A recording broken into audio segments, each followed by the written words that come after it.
안녕하십니까. 예, 요즘에 이제 3세기의 교부들에 대해서 알아보고 있습니다. 3세기는 이제 거대 도시를 중심으로 한 이른바 학원들이, 학교가 이제 생기는 그런 특징이 있다고 했는데, 그래서 지난 시간에는 알렉산드리아 학파를 봤죠.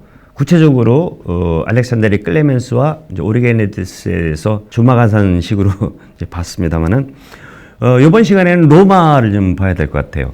로마는 고대부터 다른 교회들의 앞서는 굉장히 중요한 권위를 지니고 있는 공동체였죠.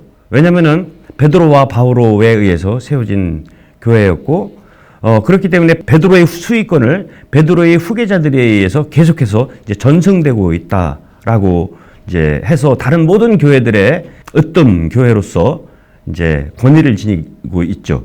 근데 교회 안에서의 권위는 그렇지만 이 3세기에 이 로마는 신학 사상면에 있어서 별로 두각을 드러내지는 못했어요. 그렇지만 다른 교회에서 신학적 분쟁이 일어날 경우에 로마는 중재나 관여를 했음을 알 수 있게 됩니다. 예컨대 지난 시간에 오리게네스의 문제가 벌어졌을 때 알렉산드리아에 로마 교회가 거기에 대해서 승인을 해주게 되거든요. 이렇듯 로마는 뛰어난 그런 학자들을 많이 배출을 하지는 못했지만, 그럼에도 불구하고 위대한 로마의 학자를 뽑자면은 한 2명 정도로 이 3세기에 거명할 수 있을 것 같습니다. 맨 첫 번째는 성 히폴리투스입니다. 성 히폴리투스 같은 경우에는 정확하게 언제 태어났는지는 모르겠지만 비교적 오리게네스와 거진 비슷한 연대에 태어났다라고 학자들은 얘기를 해요. 오리게네스가 185년에 이제 태어났는데 그건 거진 확실하거든요.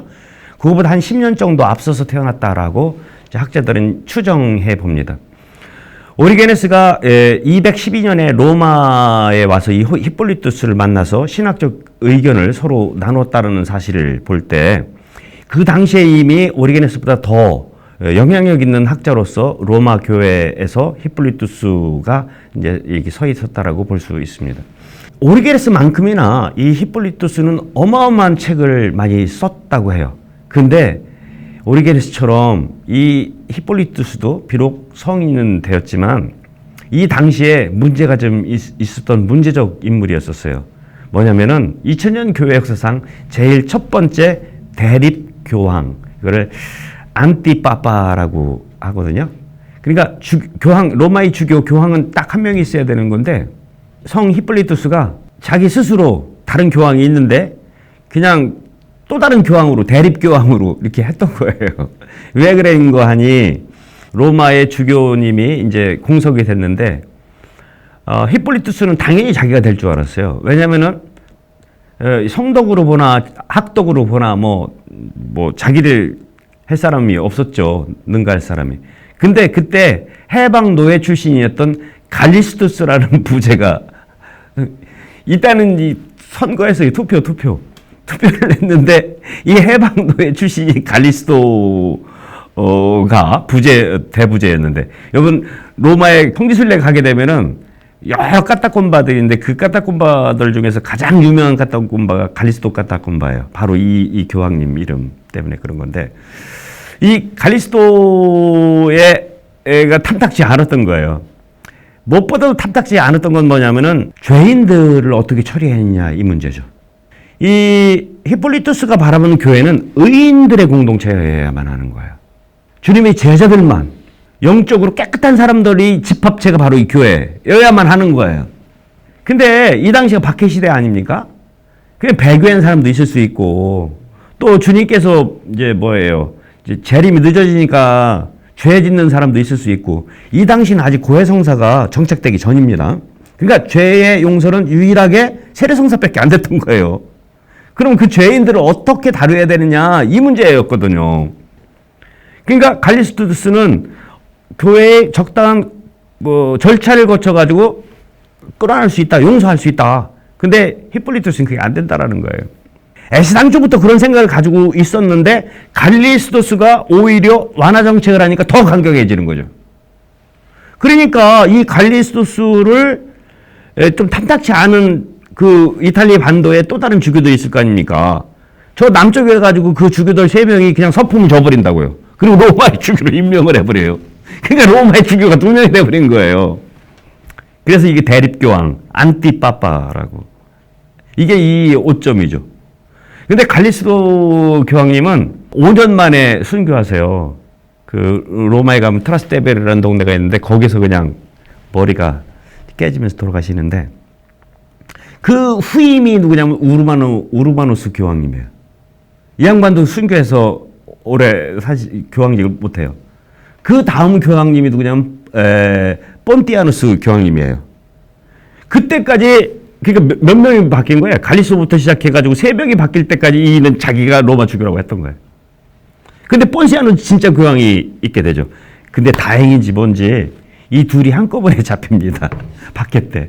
그래가지고 둘이 같이 이태리에 보면은 샤르데니아라는 그 섬이 있는데 거기서 이제 잡혀가셔서 중노동을 하시다가 같이 순교를 하세요. 근데 교회에서는 그 순간 둘이 폰티아누스 교황하고 히폴리투스하고 이제 화해했다. 자기를 철회한 거죠. 이제 이랬다고 전해지면서 이제 지금은 순교 성인으로 공경을 하고 있지만 그 당시만 해도 그 이 악명이죠. 이 안티파파. 그러니까 대립교황, 반교황. 이미지가 강해서 그랬는지 히폴리투스의 많은 책들, 어마어마하게 많은 책들을 썼다고는 하는데 그 책들이 대부분이 소실되었지만 그래도 중요한 책들은 번역돼서 지금 많이 나오고 있고 또 한 가지 중요한 것은 이 히폴리투스는 때까지만 해도 아직까지 로마에서는 그리스말을 썼다. 그러니까 후대에 이제 점점 시간이 지날수록 라틴 사람들이 그 히란말을 읽을 수가 없잖아요. 그러니까 또 소실, 원문, 그리스말이 소실될 수밖에 이제 없던 이유도 있죠. 그렇지만 라틴어를 비롯해서 이가 쓴 많은 책들이 원문은 아니지만 번역본으로 나와 있어요. 콥트어, 아랍어, 에티오피아어, 아르메니아어, 제오르지아어, 고대 슬라브어까지도. 그만큼 이 양반은 중요한 책들을 많이 썼어요.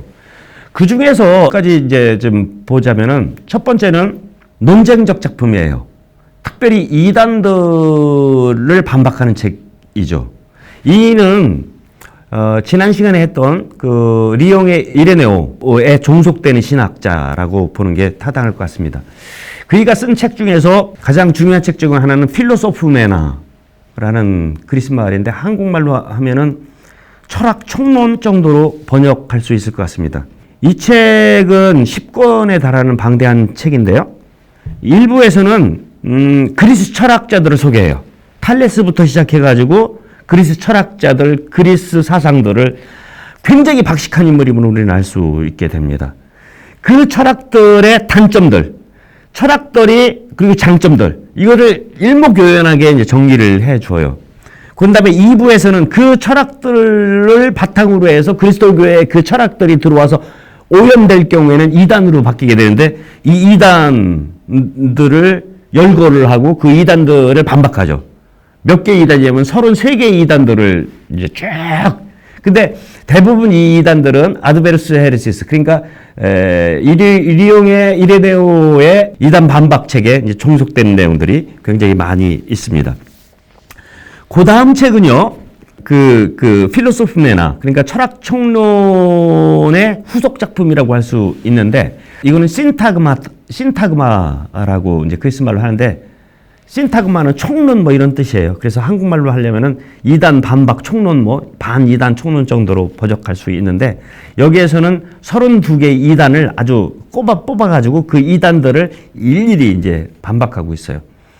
그리고 마지막은 안티크리스토스, 한국말로 하면 적그리스도 혹은 반그리스도 이제 이런 건데 다니엘서에 보게 되면 다니엘서 7장에 이제 4 괴물들이 나와요.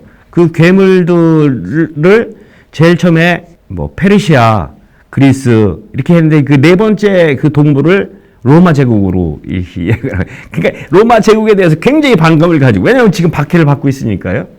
이런 책을 썼고요.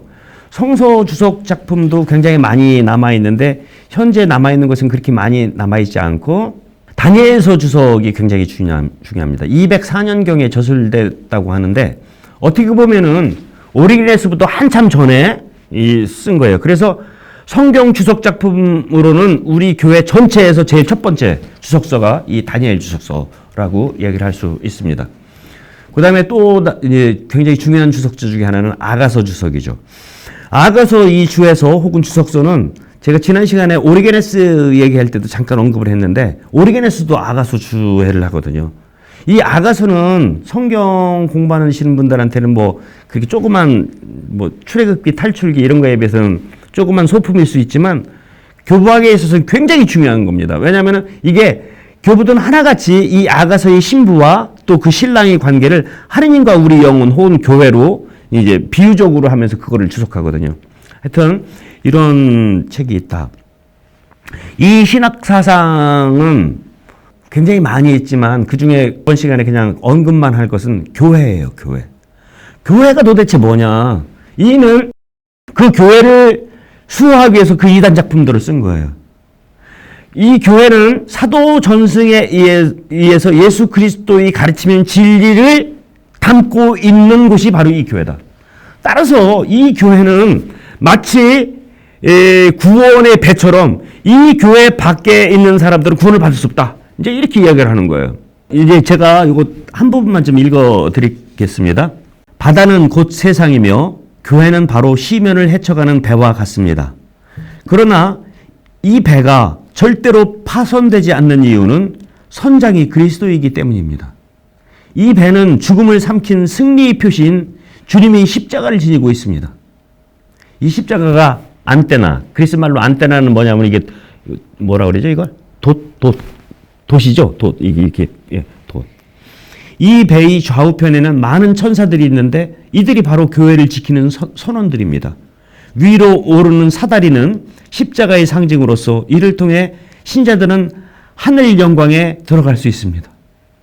펄럭이는 깃발은 예언자, 순교자, 사도 등 그리스도와 함께 승리한 모든 성인들을 상징하는 것입니다.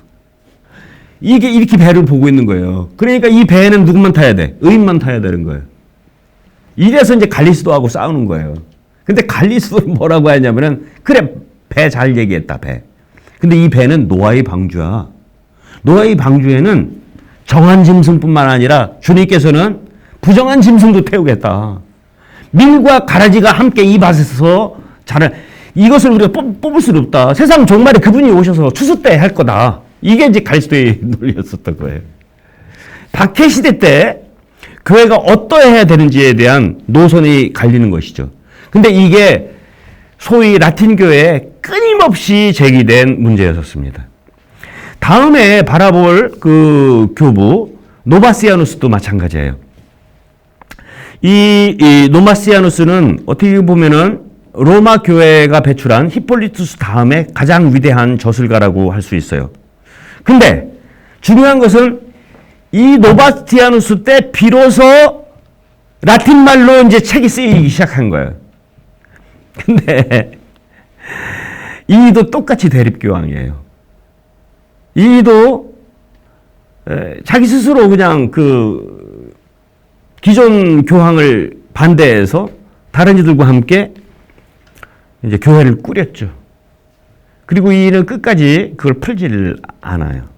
이제 커다란 오점이죠. 그러니까 아직까지도 이 2세기 말 3세기 초까지만 해도 교회의 그 교계 제도가 아직 완벽하게 정착되지 않은 상태였음을 알 수 있게 됩니다. 어쨌거나 이가 쓴 책은 굉장히 중요합니다. 어떻게 보면 그리스도교의 제일 첫 번째로 삼위일체론을 이가 쓰게 돼요. 250년 전에 경에 쓰여진 걸로 보게 되는데 이 책은 후대에 그 라틴 신학에 큰 영향을 끼치는 그 삼위일체론을 썼다라는 말씀 드릴 수 있겠고요. 그리고 유다인들, 아직까지도 이제 유다인들에 대한 적대감이 우리 교회에 있었던 거예요. 그래서 할례에 대해서, 안식일에 대해서, 유다인들의 음식에 대해서 이제 비판하는, 그러니까 그들의 율법을 비판하는 것이죠. 이제 이런 것도 썼고요. 또 경기 관람이라는 아주 재미난 책도 썼어요. 이 당시에 이제 경기, 이게 데스펙타클로라는 책인데요. 요즘에는 여러분들 이렇게 쉬는 날 야구장도 가고 축구장도 가잖아요. 그 당시에는 그런 거를 가는 거예요. 근데 옛날에는 이런 경기 관람이 대부분 우상숭배하고 연결되어 있습니다. 그냥 스포츠 행사가 있는 것이 아니고 그 스포츠 행사에 타이틀이 붙어요. 오늘은 뭐 어떤 신을 위한 축제, 그 축제의 일환으로 이걸 하는 거예요. 그러니까 그 자체가, 축제를 벌이는 것 자체가 우상숭배 요인이지 우리 천주교 신자들은 가서 보지 마라, 이제 이런 거예요. 그도 그렇고 또 그 밖에 다른 그 경기들은 굉장히 비인간적이거든요. 검투 경기라든지 잔인무도함이 이제 있고, 또 거기 가면 왜 사람들이 좀 이렇게 조금 제정신이 아니잖아요. 여러분들 유럽 축구 뭐 프리미어리그나 뭐 세리아 같은 데 한번 가보세요. 이 반은 다 미쳐 있어요. 다 반은. 우리나라도 팬들 이렇게 하는 거 보면 우리나라 붉은 악마라며, 붉은 악마. 천주교 신자가 붉은 악마 되면 되겠어요. 붉은 악마, 붉은 마귀잖아요. 하여튼 이렇게 재미난 것도 있는데 이것도 한번 언제 시간이 되면은 읽어보면 좋을 것 같습니다. 그 밖에도 이제 다른 많은 책들을 이제 썼습니다. 근데 제가 이 노바티아누스하고 히폴리투스를 통해서 우리가 잠깐 짚고 넘어갈 것은, 교회론이 그 알렉산드리아 학파는 굉장히 사변적인 신학을 했어요. 로고스라는 보편 이상이 바로 예수 그리스도고, 이 그리스도를 통해서 이 세상을 해석하려고 했고, 한 인간이 어떻게 해서 그 로고스와 일치되어야 가느냐라는 일종의 사변신학이라고 얘기를 할 수 있죠. 이게 동방신학, 특히 알렉산드리아 신학의 특징이라고 얘기를 할 수 있겠습니다. 이 알렉산드리아의 구원은 인간이 하느님처럼 되어가는 거예요. 왜? 인간은 하느님의 모상으로 태어났고, 그 모상으로 태어난 이유는 하느님을 닮도록. 이게 이제 구원이거든요. 반면 이제 이 로마, 이쪽 서방, 라틴은 굉장히 구체적이에요. 교회 생활을 어떻게 해야 되느냐? 죄의 용서는 어떻게 해야 되느냐? 회개는 어떻게 해야 되느냐?